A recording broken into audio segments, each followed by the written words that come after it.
Hi,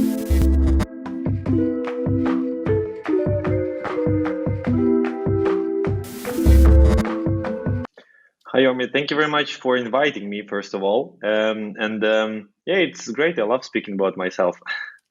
So I'm originally from Ukraine. So I'm Ukrainian. I kind of like I was studying physics and then business, tried myself in different industries. I mean, started as we all did, probably like as a waiter, some simple Yeah. jobs.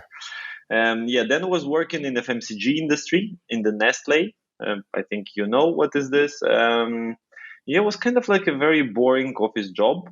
I spent there 22 months. Didn't really have a What did you very. do there I at was Nestle? um, I was marketing assistant, so I was basically Okay. doing simple jobs in marketing department.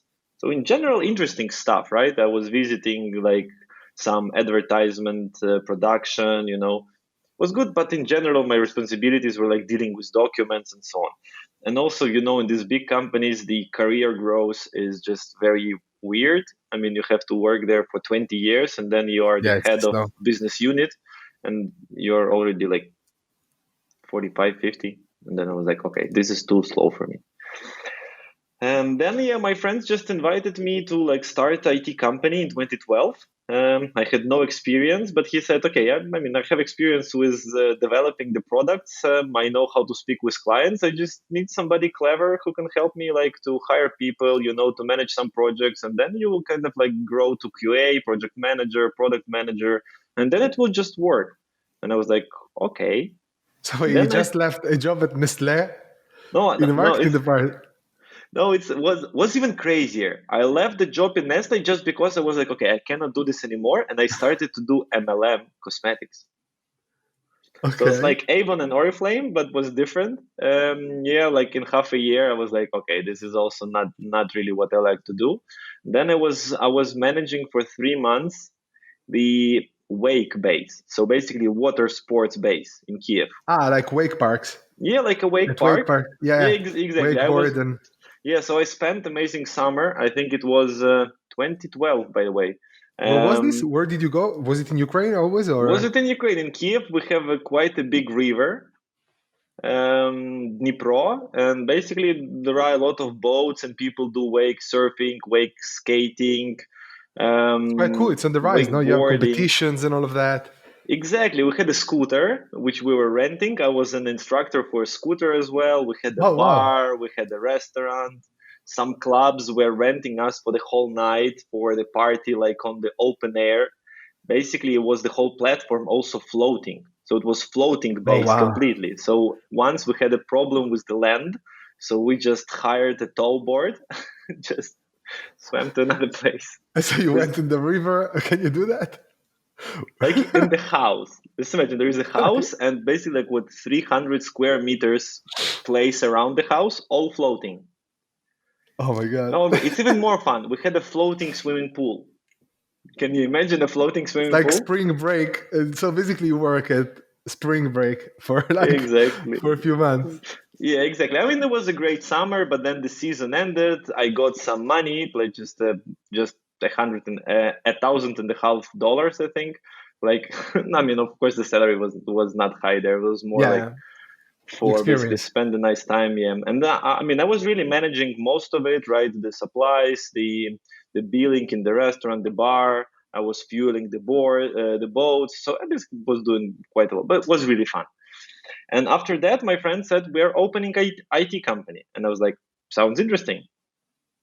And what Um, experience did you have apart from, of course, your experience in the marketing department? Then, from what I understand, you did a bit. You were very hands-on. You did a bit of everything. yeah. Just there is a problem, you solved it. But did you have any? You mentioned product design.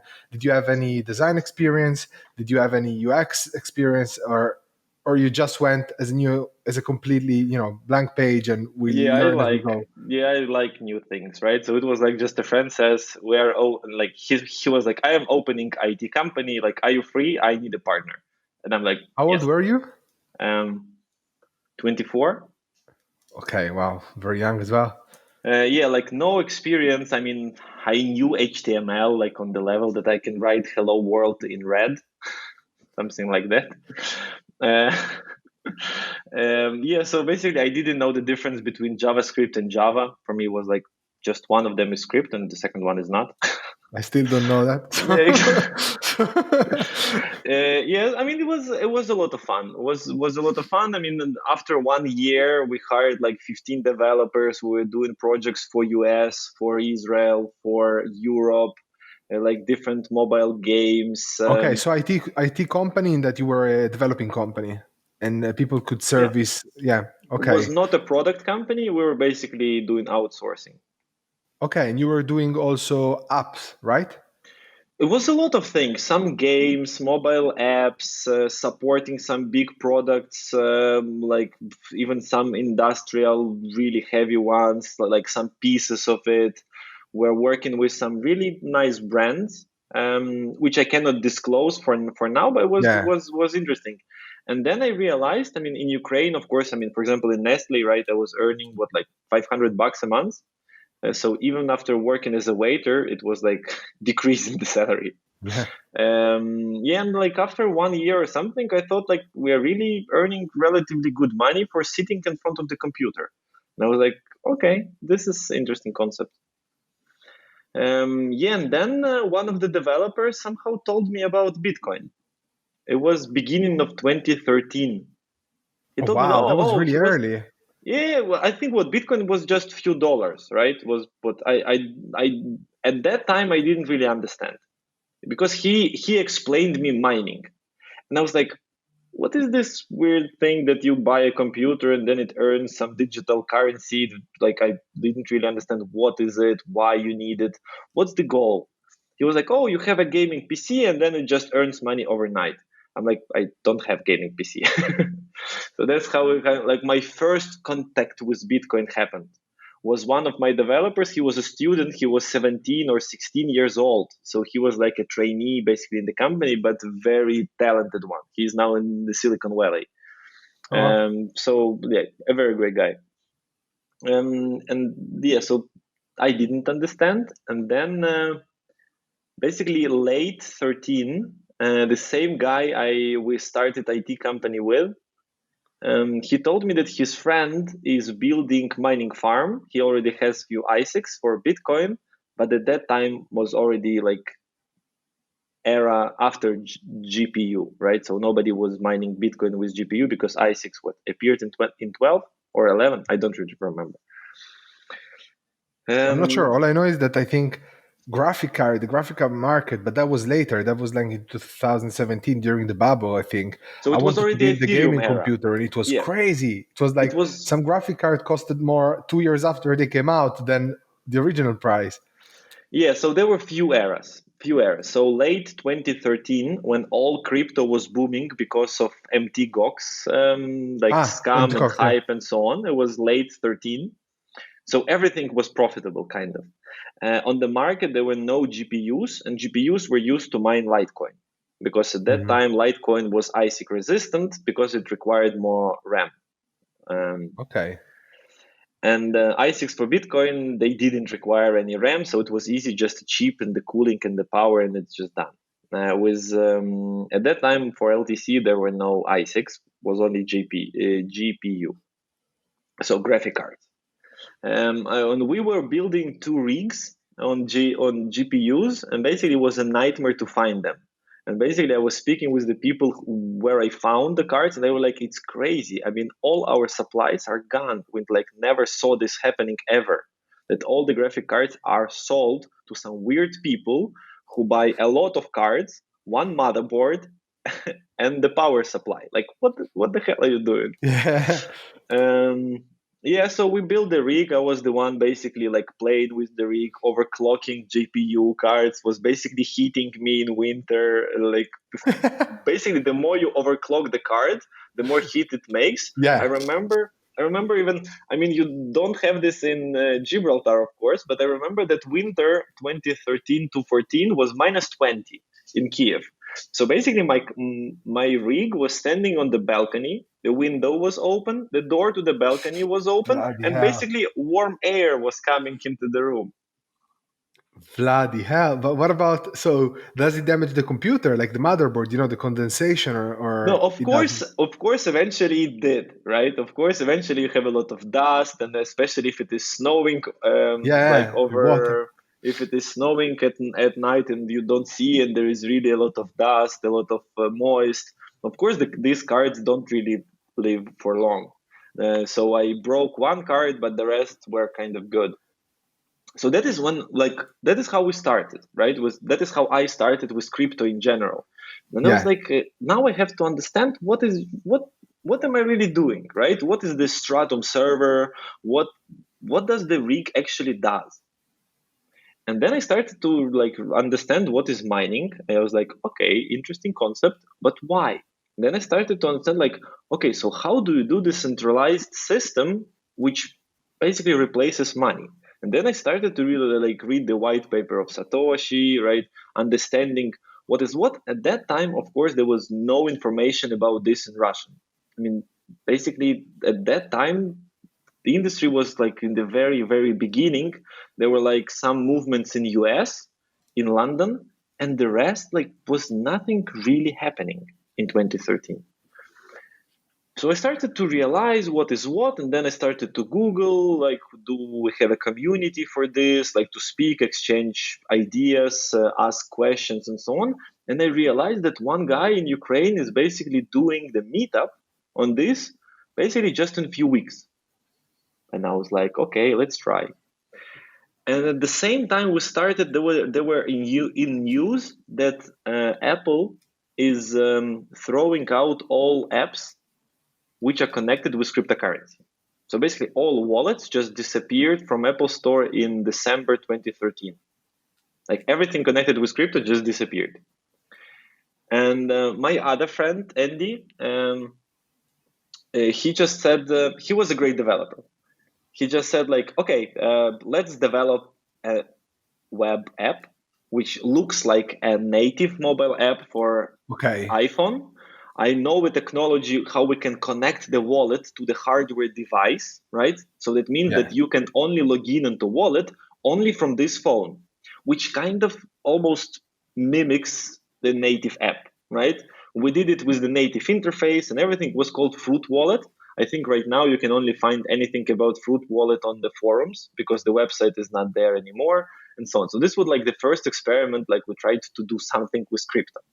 so when you mention web app, it's basically a web page that then you save on your phone, right? You save the link, but the link looks like an app, correct? And then you press it and it Exactly. opens up. Okay. Exactly. And even when you press, so on the first login or on the sign up, it Yeah. asks access to the certificate of the phone Ah, and okay. So it connects to it. identifies. Okay. So you Okay. cannot log Okay. in from other device. So you don't need a 2FA or anything. You can only log in from this device and that's all. So each phone has a sort of, I know that it's not an IP address because IP It's a address changes hardware. every time, but Yeah, it's a it's a hardware hardware code. identificator. Okay. Oh, wow. Okay. And so you came up with a Fruit Wallet, correct? Fruit wallet, yeah. Fruit Wallet. And I guess that then you were actually one of the first movers within the fintech industry, especially if you In look at East Ukraine, Europe. yeah, Yeah, in exactly, Ukraine. exactly. So what happened is actually, I mean, we met with the guys, like there were only like few people who understood what is happening. Then we realized that we need to do the meetups. We founded Bitcoin Foundation Ukraine. We at that time already in London there were events called Satoshi Square. It's basically where people exchange bitcoins offline. So we made Satoshi Square Ukraine. We were meeting like every 2 weeks, and every week I was doing like free Q&A sessions for everyone who is interested in the co-working Yeah. space. So I mean, we were having like really a lot of fun. No one really understood like how to really earn money on this. We were like mostly having fun. Some guys were trading, some guys were exchanging for people who want to invest and so on, like helping Yeah. how to Like do it. brokers, no, sort of Exactly, crypto exactly. brokers. Yeah. So this was like only the beginning of everything. And then in April, there was the first crypto conference um, in Moscow. I think it was 11th April 2014. So this is the You first have quite event. some memory. No, I no, don't remember my no, birthday. I really like to remember chronologically my life. That's really what I enjoy. I can pretty much tell you any year where I was and what I was doing. Yeah, I that's don't know crazy. history so well, but my history I know. And basically, even Roger Ver was there in Moscow in 2014. And that is where I met even a lot of people with whom I still work today at that event. I was on the stage there, I even have a photo where I am on the same stage with Roger in 2014. Wow. I mean, so it was interesting, let's say so. And then we started to do conferences in Ukraine and there. And then I was hired by Texayo and Ghash. Ghash at that time had 52% of all mining power. Yeah, My God. so my entry into the industry was like starting from really like relatively big business. But see, I have a question now. Okay, you just mentioned that they had over 50% mining power, right? And since you, of course, you know much more about this industry than I do, I always have this question, in my mind. Bitcoin is centralized, it's an even distribution of power amongst all those that, buy in the project, or like that have the ledger. And so basically it's a decentralized model. Part of it's like what makes it so enticing is the decentralized nature. But my question is, you know, I I don't understand why mining, right, doesn't have a cap on the processing power of the computers, because that centralizes again the system, right? Imagine if there was a cap on the processing power, right, and like to solve the algorithm, then if anyone could mine using their mobile phone, that would be true decentralization, right? Yeah, Because then you really, first of all, you increase adoption. Second, it becomes almost like a lottery, something that everyone would buy in, right? yeah, yeah. You enhance the security, you increase the distribution of the ledger. But that doesn't seem to be the case with Bitcoin. With the fact that there is no cap and that every time the algorithm adjourns itself based Yeah. on the average processing power of those that are mining, you're encouraging a centralization of processing, which is what happened, with these mining farm until, well, the price of mining was just, the price of Bitcoin wasn't worth the mining. But that's what I don't understand. Do you also think that there is some flaw in how in the mining behind Bitcoin? Do you think it could be improved, or do you think I'm wrong in this opinion? Basically, you're right. The case is that Satoshi didn't think about it.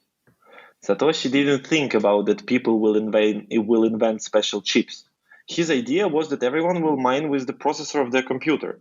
Then some clever people understood that you can do it with GPU, and then some people understood that they can make ASICs. Case is that I mean Satoshi didn't realize that this will happen. His idea was like people will just install the software and will just run it when they can or when they want, and would be even distribution. But then it became business. I don't think that he really understood that it will become a separate industry. When you're inventing something, it's very hard for you to, without any experience and trials and errors, to know everything in advance, right? Yeah, Also, he didn't think that it would be hard to update Bitcoin because of the decentralization, right? Because now to reach consensus is impossible, right? We saw this in the late 2018 when consensus miserably failed, and now we have BCH and BSV. So the case is that and I'm also about this, right? About updating, because that's another thing that I don't understand. And I yeah, have we can guests saying okay, both, I am right? canceling all my next meetings. What? No. I'll give it brief, I promise. But it's something that maybe you can help me understand, because I'm really confused about this part. From what I understand, or at least my belief was always that to update the ledger, like the algorithm behind the Bitcoin ledger, you need to basically obtain anonymous consensus, because everyone would have to basically update their ledger so to update the algorithm, or No, you fork. it's So kind of it's kind of the same, okay, but it can go well or not. Okay, but forks stem from updating the algorithm, correct? Um, it's kind of always about the fork, Mm-hmm. but the definition of the fork that especially with the chain, it's very easy to explain with the chain Yeah, because of course. everyone You fork out. can imagine fork in Yeah, the chain, yeah, right? yeah, There yeah. is a chain and then it kind of like goes. Of So the course, yeah. question is, can you convince most of the nodes to go the same direction? Yes. Because basically from some block, right? So the idea of updating Bitcoin, right? You release the update, which will really change something at the certain height of the block, right? So then if 90% of the nodes installed it, then at the moment X, they will start working on one chain, right? Okay. And then the ones who didn't will start to work on different chain, which is kind of an original chain, right? Because nothing changed. Yeah. So if you think about, then the fork looks like like the straight one and the fork, right? So Okay. the idea is that this big fork has to be bigger than the main The one. original one, yeah. Then it kind of works, and the ones who didn't update, they will understand relatively quickly that they forgot, and they will join. But from what I understand, every time there is a fork in Bitcoin, people that already hold Bitcoin are entitled to receive an equivalent amount of Bitcoin in the new currency of the fork, right? Or something like that. The case is that, yeah, for this, you just have to understand what is blockchain, right? So the blockchain is like a state machine, kind of. So it just changes the state. So every block doesn't really record a state of the whole blockchain. It only updates some records. So basically, each block is an update. Okay, I Okay. update the blockchain stating this, and that. And all this, and that can be only 1 megabyte, right? I mean, or right now, what is two? I'm not really Yeah, but following it has to this. be like relatively small because otherwise, like the computer would be Of just course, that is why they yeah. did the SegWit, where you can kind of like more efficiently store information in the Bitcoin blockchain, which is kind of like struggling to scale. So the idea is that when you kind of understand what this like how the states change, then you understand that you receiving bitcoins is probably somewhere here, right? So there is a block which says your address receives 1 Bitcoin, right? Yeah. So whatever the splits, it can be hundred of forks, right? Going. If you received bitcoins before, You will have you the own this yeah. in all of the forks. And this is what I don't understand. Isn't that almost a going back to the general Byzantine problem that you cannot spend the same Bitcoin twice? If you fork, in It's reality, not the you do. same. This would be I, different. The bitcoins. yes, no, I understand. It's a different currency. It's a different. It's a new. Yeah, it's the same item but in a different system. So it's like a separate thing. I understand that, but it's almost generating money out of thin air. Because if that started to have value, Yes. then you created value out of if nothing.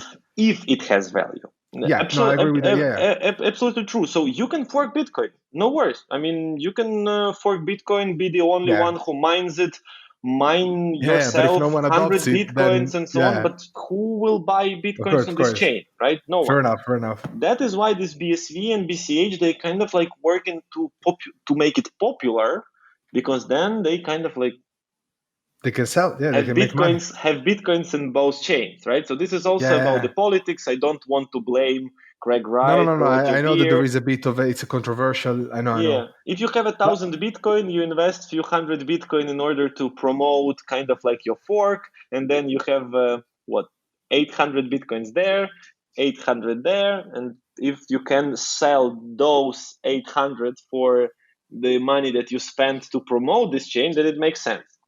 yes, no, absolutely. And moving a bit away from the controversy. Thanks a lot because I feel that it's such a technical aspect. I think that a lot of time when you read online, resources can be very dismissive, and also some paper. It's very hard to really understand what goes on, and I think it's also a matter of opinion. Yes. But what I'm really interested about, being wary of time, I know that you have a call soon, but I'd like to talk about about Coinspade and about the product that you offer, because I'm very, very interested in that. I think it's a very interesting product. Um, so yeah, I don't even know where to start. Okay, let's So start. I What is kind your of role? What's Coinspade? When did you found it? And what is your role in the company? Let's start like that. So basically, I was hired there, right? So Oh, wow. I didn't found the company, right? I was running different projects before. I mean, I was working in different projects before, but somehow happened that most of my time I'm kind of like rotating around wallets and payments, right? So kind of like right now, I see that most of the materials about it and most of the companies who are doing payments in cryptocurrency, they are lacking like pieces of information. Like I see that there is a clearly lack of expertise in this industry. It might be not very humble from my side, right? But I just feel that not so many people kind of like know how to run this business really. Mm-hmm. Um, yeah, I mean, I was promoting different projects and products, mostly like involved in the gaming and betting industries, because that is where payments are usually challenging, right? Yeah. Their requirements and payments, it should be really quick, right? It should be not so expensive. It should be international. It should be irreversible. Basically, all these things are about cryptocurrency, right? Yeah, you can design yeah, I see, I see. So what really happened, like I was hired as a business developer for Coinspade in February last year, Mm-hmm. and then in May I was appointed as a CEO of Coinspade. Basically, we had just few clients and probably 5 employees. So we basically forked from another group of companies who are doing. Also, we forked from Merkelion, who is developing cryptocurrency exchanges, and this was kind of like a product for their hot wallet and so on. And I was just told, Max, just do what you know, right? Just try to build the business out of it. And what do you offer with Coinspade? So we right now we already offer a lot of things. So we like let's start from the ground, right? Okay. Because all cryptocurrency projects, they kind of like start with integration with the blockchain, right? We have our own integration with around I think 20 blockchains, right? All the popular cryptocurrencies are integrated. So we have a lot of the servers spread all over the world, right, to decrease the synchronization issues. So we don't rely on the BitGo, on basically anyone who's supplying this data. So we run everything in-house. So all these machines supply information to the core, right?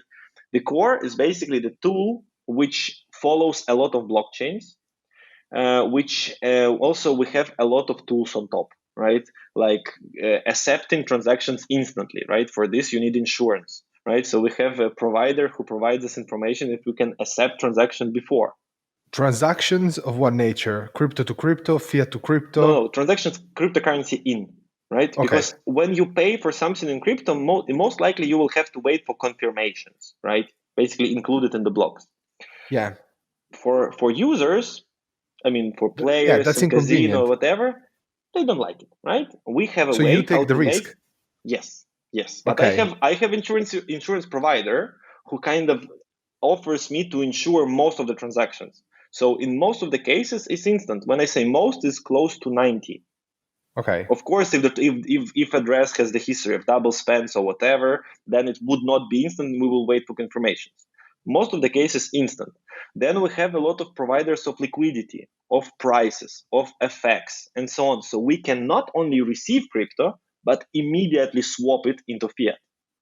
Do you have basically a basket of crypto that is available to cover a certain volume of transaction, or that This is, you? yes, we also have Okay. this if you speak about exchanges, because how Hmm. exchanges work, you need to have some money there, right, Yes, in order to liquidity for, hedge. of course. Exactly. But with liquidity providers, you don't have to. They have their own liquidity, and you just tell them, I want to sell or I want to buy. So we have a Yeah. network of different providers. Okay. So now we have, and then you need a fiat ecosystem, right? So you need bank accounts. in order to settle to clients, or if somebody wants to buy crypto from you, you need to receive money, right? Then you need to spread it between your liquidity providers or exchanges to settle with Hmm. them, and so on. And we pretty much have everything automated. So we have integration to the fiat world. We have integration to the blockchains. I mean, it sounds much easier than it is. No, Integration no, with no, the no. I can blockchains. imagine the headache. Yeah, then you have all these providers of intelligence, insurance, prices, liquidities on different places. You need kind of like a trading engine, and also analytics tools, and also back office, so clients know which transaction arrived where. They need to enable some currencies, disable some currencies. All of them has different fee structures. So, anyways, right? It's already like, I think we invested already a lot of money in the product, and the product is really good. I think at least So this you have is a the best on the market. so you have basically a solid infrastructure for payment processing involving crypto and blockchain, Yes, right? and That's now what you we build. built it. Yes, and now we built it, and I understand it is not really only for crypto anymore. You And can my do it question for is like that, online banks, whatever. We already have an engine with all the integrations. We okay, have crypto, right? If somebody wants yeah, to do like e-money institution and so on, we have tools for merchants to receive payments. We have e-wallet for cryptocurrency and fiat, and we have the yes. merchant tool, and we have this exchange platform, which you So do can you use white for label it? FX, and we white label it as well. Okay, perfect. So we develop it for ourselves, right? But then if somebody wants something, I don't know, similar or whatever, Hmm. because I mean, right now, honestly, right? I mean, we don't really have a lot of competitors, right? Hmm. Like BitPay, CryptoPay, or the Coin Payments, right? All these guys, I mean, okay, some of them, okay, most of them are older than we are, right? But I see what they offer and how they offer, and the liquidity, how they calculate liquidity, how they add hidden margins, and so on. I think that like our system is much more transparent, right? We don't outsource anything. We control all the costs, right? We know where the costs are, and we have pretty much no dependency, right? We have I one have, dependency on the yeah. banks. Okay, I have two questions about it. Okay, first, I'm really curious about. First of all, I know that you are, and I'm not sure if we can say that. If not, we can take this out of the episode. But I know that you're looking at gaming, right? At like bringing some of your product to the gaming industry. Is that correct? Or um, we are the online biggest in gaming? iGaming. We are the Perfect. biggest in iGaming. This is for sure. I'm looking more like to expand out of iGaming, because Okay. iGaming is really a big part, I would say, right? Of course, I'm not speaking about some dodgy iGaming, right? I'm No, speaking no, no. about the Big licensed companies brand. licensed, of course. Yeah. No, but I imagine they need a lot of that. But here is my question. I'm a super keen gamer. Okay. I'm very gamer as in video Video games. games. Yeah, an esport, and that's a very strong area of interest of mine. And now one of a trending monetization model involves micropayments. And everywhere on mobile applications, on AAA titles. Is that a market that you're looking to service? Because I think there would be huge advantages for the user and for the publishers, to reduce the costs that are associated with all of this microtransaction, because there are hundreds of thousands, million of microtransaction every day, for a skin, 0.99 cent. Is that a market Glad that you're you looking at, or Yeah, glad you asked. We recently got few nice clients for skin trading. ama- Very amazing volumes, frequency. We understand this business, right? This is kind of like e-commerce, so it's very yes? transparent. We understand what people do. We try this is in. They have So peer to connection with peer. Steam, so they kind of like they do peer to peer, right? But I mean, if you trade skins, right, you go to the platform, you connect your Steam account, right, Hmm. and then basically like immediately in the website where you connected, right, you put in the keys from For the Steam, skin, right, yeah, and you yeah. see what are the tradable items. or marketable. I don't really understand this, right? I'm not, So there are basically, the problem is that there are few publishers which are the producer of video game that allow people to own the yeah. in-game items because of IP concerns, and so on and Okay. so forth. But those that allow it, for example, Valve kind of allow it, with CS:GO, and actually there have been some problem of money laundering, people using skins to money launder and video game item. But I think one of the most curious aspects of blockchain is that it allows virtual property to exist, which didn't really before. Because if you think about it, you can copy and paste any file however many times you want, but you cannot copy and paste Bitcoin.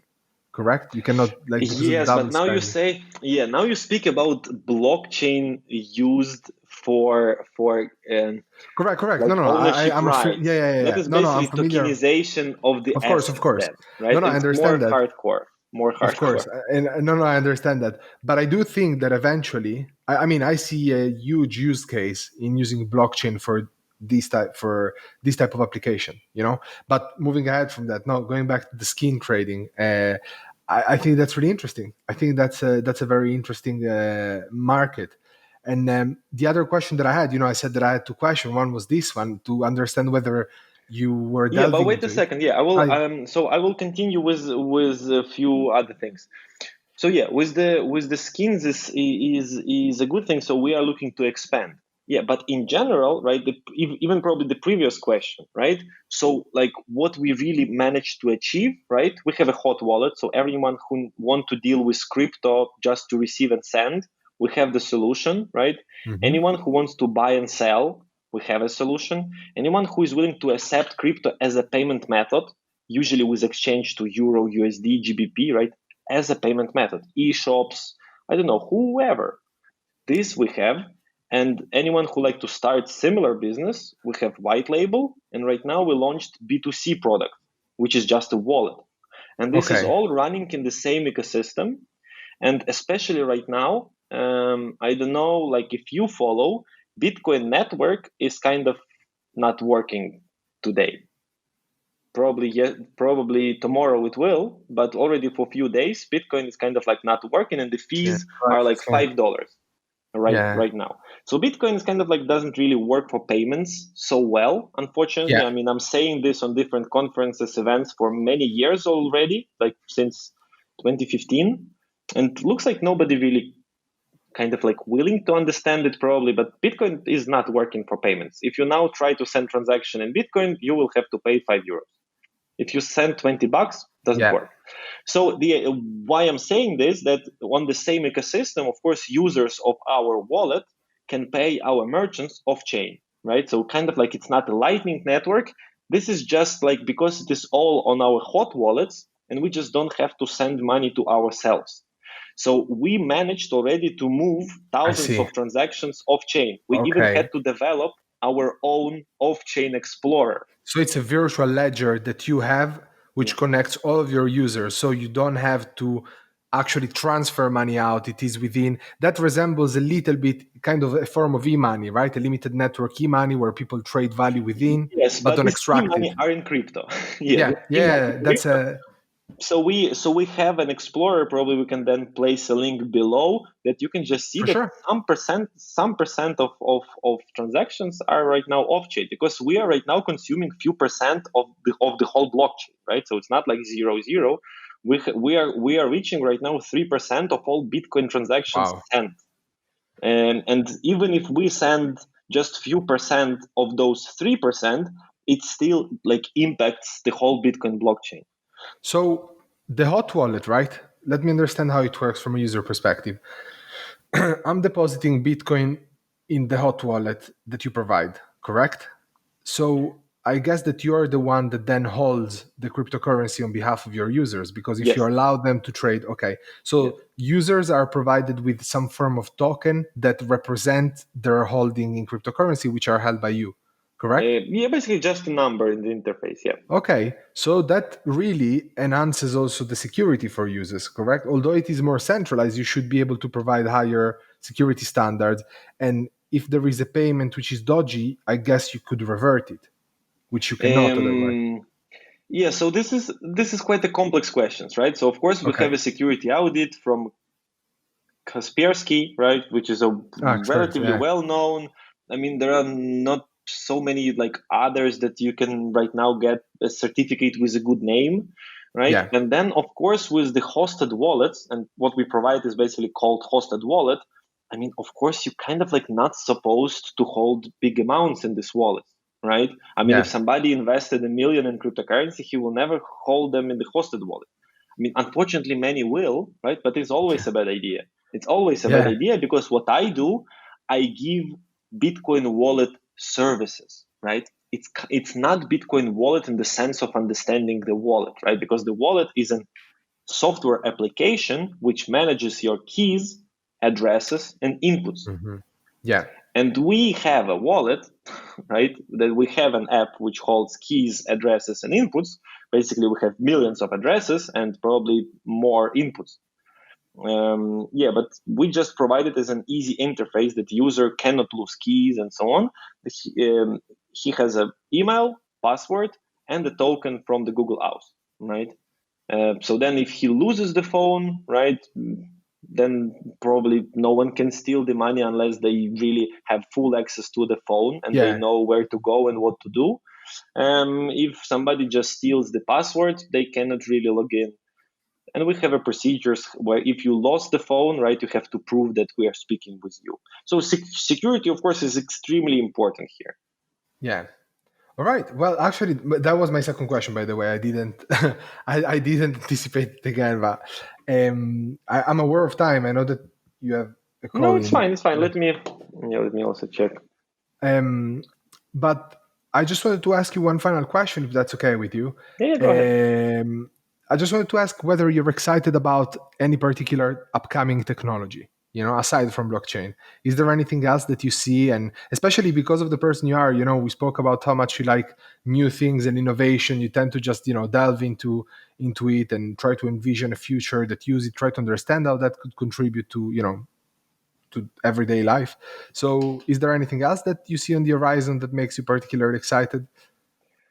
I would say I'm waiting for some strong technology to appear, which will kind of become a standard for payments. But I somehow lose my faith over the time. So like they are not appearing, right? I was thinking probably Litecoin or Ethereum will kind of like replace Bitcoin in payments, but it's Hmm. kind of like continue not to happen, right? So most of Yeah. my clients they offer Bitcoin as a deposit method, Ethereum, Litecoin, BCH, and still everybody's like stick to Bitcoin. I already like try to incentivize them, recommend them, explain why. And I mean, among the serious players, probably with the Tezos, I hear a lot of things that they are working and developing the stuff. I hear good things about BSV, right? Which is politically, of course, kind of like was a very Yeah, controversial. strange, Yeah, yeah, yeah. right, controversial kind of like launch of this technology. That is why many exchanges just delisted it, which of course influenced the adoption a lot, right? But now they have some partnerships, they have some like agreements with some gaming groups and so on. Who knows, right? Maybe they can really manage it because technologies are good, right? We don't really have challenge with technologies so much. It's Yeah. more like with like who will manage to push their technology out there, right? Because Yeah, with adoption is Bitcoin, the main problem. Yeah. exactly, Bitcoin was not pushed by anyone, right? It just happened organically. And right now with the technology, somebody just has to like really push it out there. And Hmm. I mean, we have to be blockchain agnostic, right? We don't really care which technology like is more popular. My idea is to provide to my potential clients and to my existing clients the features that they need, right, for their business. Because what we do, we are not really like creating any kind of like rocket science, right? We work with the needs of the industries, right? I know that, for example, iGaming has challenges with the payments from all over the world, right? I understand what they value, right? Like speed, fair exchange rates, clear agreements, clear legal structures, right? It's not only about technology. right? Yeah. We kind of have to provide them the whole solution, recommendations. We recommend them how to show it on the website, right? That users would like to click it, right? So it is the whole package solution kind of that we offer. And yeah, we don't really care. We can help them to create a flow for BSV, for Ripple, for Bitcoin, Litecoin, and so on. But then it is up to the players, right? Up to the Yeah. users to make a vote what they want to use more. And then second problem is education, because I believe that many users, they don't really realize how Bitcoin works. And this is like how I started my kind of like career in the industry. I understood that this industry cannot grow on people who don't understand technology and don't want to understand technology. So the problem is that even players who send Bitcoin in order to play games or to buy skins, they don't understand that Bitcoin has only up to 7 transactions a second. And them sending it right now instead of Litecoin or Ethereum, making it 6 a second, right? Yeah. And if we kind of like all don't have this understanding, then Bitcoin will fail for everything. So right now we have to realize that it already failed for payments and use it only for money storage, right? For money storage, when you send big transactions, right, for 500,000, 250,000, it will not happen 7 transactions a second, right? This would be Yeah. enough, right? I mean, we can do up to, I don't know, few transactions a second should be enough for big transactions. For small transactions, use Litecoin, Ethereum, Yeah. BCH, Something more BSV, practical. something more lighter, right? But Yeah. yeah, let's see how it goes. All right, Max, thanks so much for coming on Blockchain Rock. It was great to have the ability, to speak with you. It was a very interesting conversation. Same here. I'm gonna leave, links to Coinspade with the video. But if you have anything to add, please do. Otherwise, thank you so much again for coming on Blockchain Rock. Yeah, I mean, we decided to have our B2B brand under the separate name, cryptoprocessing.com. So please Okay, add the link there as I well. will. And I Omri, there will for was a sure. pleasure as well. I think we had a really interesting conversation, and I'm really hopeful that everyone who hears it will kind of understand the technology slightly more and the challenges and payments slightly more. Thank you so much, Max. It was great. Thank you for making the time, and I hope we both. I Anytime. mean, all of us at Blockchain Rock hope to be able to host you again in the next episode. I would love to. I Thanks so would much. love to. Thanks so Enjoy. much. Ciao.